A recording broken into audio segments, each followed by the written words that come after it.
one will be there. Pan, symbols of Pan, ancient and new. You'll have Anubis over there. This is all in the Catholic Cathedral. This is all Jesuit symbols.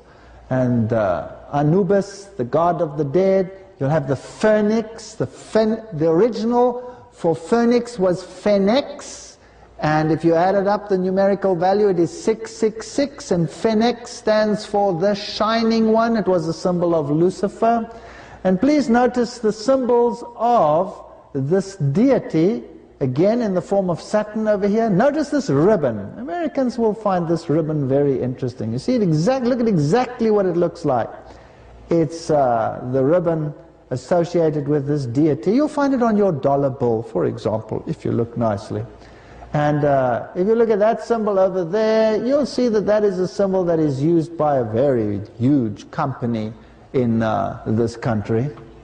So lots of symbols over here, and by symbols we recognize something interesting. When you enter into this conclave, you will find more symbols over here. There you'll have one, for example, this M with a tail. That is the same. The deities had these symbols. These are symbols of the ancient deities, whether they were Hippocrates or whether they were Osiris or whether they were Bacchus or whether they were Baal. It's all one and the same thing within the half moons.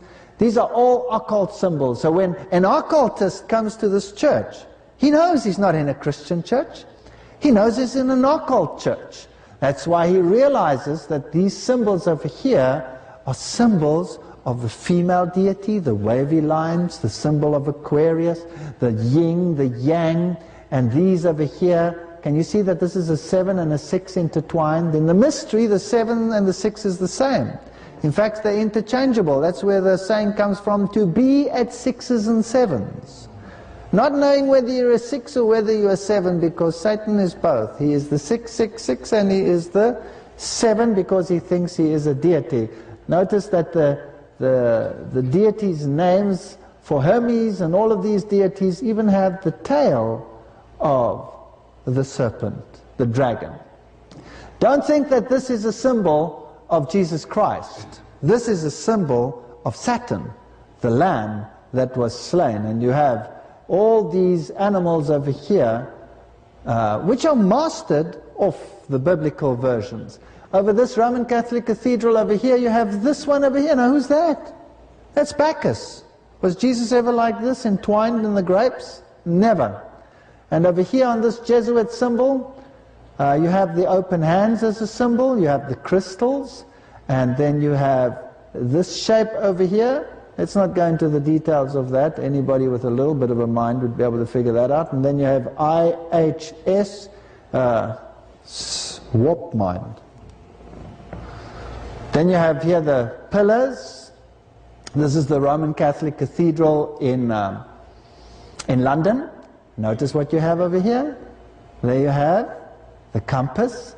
You have the tools of the trade. You have the axe, and you have all kinds of interesting things. On the floor you'll have the circle, the red dot, the P and the X is 660, and the 360 circle is the 9 or the 6, so it's a 666 symbol. The fish, symbol of Dagon.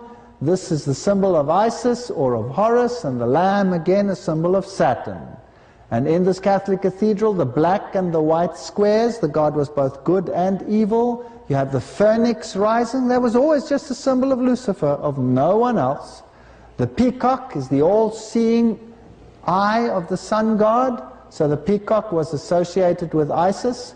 And this one over here is a really disgusting symbol that they've put under the P here in this cathedral. The circle with the dot in it is the symbol of the sexual union of the male and the female deity, and that is a very important symbol in the secret societies. That particular emblem over there was a symbol of the sun god, and of course the pine cone hanging from the ceilings and all over the place, the mitzatom, the yin-yang signs, all of these symbols on the floor. This is Roman Catholicism. This is not anything else. This is nothing else. There you have that same symbol of the serpent making it, and then you have these yantras on the floor, which you will find in Buddhism, which you will find in secret societies, all of them in squares or triangles, worship of the dead. this is a, well, I don't want to talk about that one, it's sick. This one here you have the main symbol of the sun god, remember that? The circle with a cross in it, and then the spread out wings with the solar blaze over the top. These are important. We must watch and look carefully. Right, that's the Roman Catholic system. That's mainly the occult symbolism that is used by the Jesuit order. Now let's go to the secret societies. We've discussed some of them already. I've shown this a few times already. That the ancient mystery religion comes from Babylon, and that the high priest of Babylon, that priesthood has been passed down through the ages and is embodied in Roman Catholicism today. Remember that lecture, The Wine of Babylon. And the teaching of occultism is Kabbalism. Kabbalism enthrones Osiris as God. Gnosticism was added and is basically for the Christian era, starts with Simon Magus, where you have the immortality of the soul issue coming in. And this secret, occult, Luciferian religion, complete with its Luciferian initiations, often sexual initiations or sacrificial initiations, complete as it was in the high places, look at the lecture on the archaeology, is still enacted today in the world. And whether it is on the dark side or the light side doesn't really matter. Then you have the Knights Templars. The Knights Templars were an order, a very interesting order, that were very prominent in the Crusades.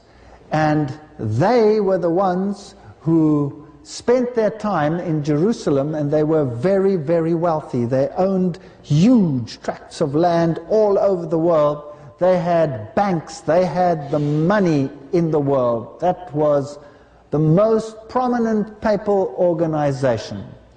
And the Knights Templars had dealings also with the Islamic groups.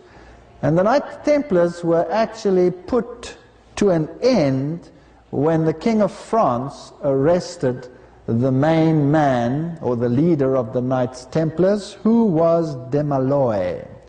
And Desmalloy was burnt at the stake for his atrocities.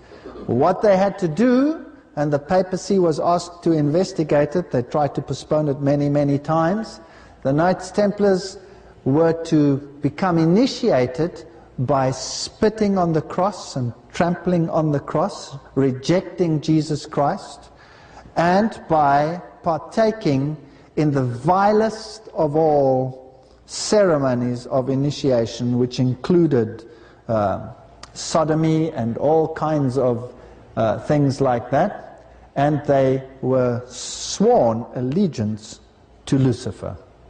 Well, when they were banned, their order, their occult knowledge was transferred to the Rosicrucians, which is an occult organization, and from there to Freemasonry and the Illuminati. This is now according to Gary H. Carr, and the Theosophical Society, many of the cults of the 1800s, and then of course the Council of Churches, the international banking, and all of these are controlled by Freemasonry.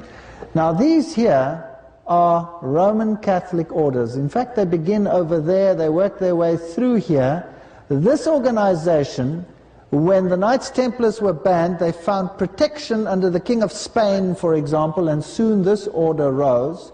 And this is the occult arm of this famous order. There's one missing over here, and that's the Jesuit order, which underlying all of these is the real one that carries the military arm, let's say, of all of them, carrying it forward and doing the work of those that are in control. Now, if you want to know where all this comes from, whether I've sucked it all out of my thumb, here is a list of references which I will leave there for a while. These are, some of them are very, very authoritative. Some of them are a little bit more popular, but still very good. Hidden Secrets of the Eastern Star is an excellent book by Dr. Kathy Burns. A One World Order is coming, also by Dr. Kathy Burns. And then there are a number of those which come from Johannes Rothkranz, and these are German books. Of course, Masonry is very strong in Germany. And there are many, many which are Masonic themselves. Sieg der Vernunft, Johann Mahler, the victory of those that are sensible. And Secret History of the Jesuits, Die Freimaurer, Arbeit am rauen Stein mit Hammer und Zirkel und Winkelmaß. This is a German book, about the Freemasons, and it's a Freemason book, very interesting to read if you wanted to, but I wouldn't suggest it. You have to page through pages and pages and pages of absolute drivel to get to something useful. Secret societies and their movements. So lots and lots of references. And putting the puzzle together, let's have a look at it. Out of Babylon, you had Kabbalism. Out of Kabbalism, you had Gnosticism added, and the Essenes were prominent in that. Now, Gnosticism was founded by Simon Magus, who, according to Eliphas Levi, who is one of the great occultists of modern times and part of Freemasonry, he became a sorcerer to Nero, and this stands in History de Magie, page 189. Out of these came the Templars. They were then the true bearers of the knowledge of Lucifer, and all the occult knowledge that was derived from Babylon and then via the Egyptians. And they sought the knowledge of how to control minds and have the same power as Thutmose III had when he confronted Moses. Now the Templars, they themselves had access and were infiltrated and used collectively the information of the Islamic societies. There were the Ismailis, the Carmelites, the Fatimites, the Druzes, and the Assassins. All of these are one and the same. They're one and the same. They're a fused occult society with one goal: to unite the whole world once more under the supreme rulership of Lucifer. During the time when Israel was taken out of Egypt, there was a slight hiccup when Egypt almost lost its religion. They wiped that piece out, and by the time of Ramesses they were back in control, and that is what they would like us to believe. Now they want that same control on a worldwide basis, and the Templars were the ones that had the power and the might and the money to do it. And they were highly respected as an order of Christianity until it was revealed that they were the vilest of Luciferians under de Molloy. And then, when they were disbanded, the Rosicrucians and the Jesuits, they were the ones that were to carry the flag of Lucifer. And the Jesuits are the instigators and the creators of Freemasonry. They are Freemasonry. Let me have a look at the Rosicrucian order. The rose is a symbol of Lucifer. That doesn't mean that I don't like roses, and I don't give a rose occasionally to my wife. Of course, why not? He didn't create it. The Lord created the rose. It's his worries if he wants to use it as his symbol. To me, it's a rose. Here is the occult symbolism of the Rosicrucian order. You have the pillars. You'll see the cross over there. That is, of course, the even-sided cross, the black and white squares, just as we had it in Catholicism. And here is one of the worshipful masters with his apron. The apron, by the way, replaces the fig leaf. It is the fig leaf. It is man's own righteousness. And man is responsible for himself and himself alone. Adam Weishaupt, he's the father of Jacobinism. He's the Jesuit doctor of papal canon law at the prestigious Ingolstadt University in Bavaria. And he is the one who founded the Illuminati. Now, the Illuminati is nothing other than the occult elite controlling the rest of Freemasonry. That's what it is. But we are told in the stories that he was an apostate Jesuit. No, no, no. He was not an apostate Jesuit. He was doing a great job for the Vatican at Ingolstadt University. Masonry and the Illuminati On July 16, 1782, at the Congress of Wilhelmsbad near the city of Hanau in Hesse-Kassel, it was initiated by Ferdinand, Duke of Brunswick, Grand Master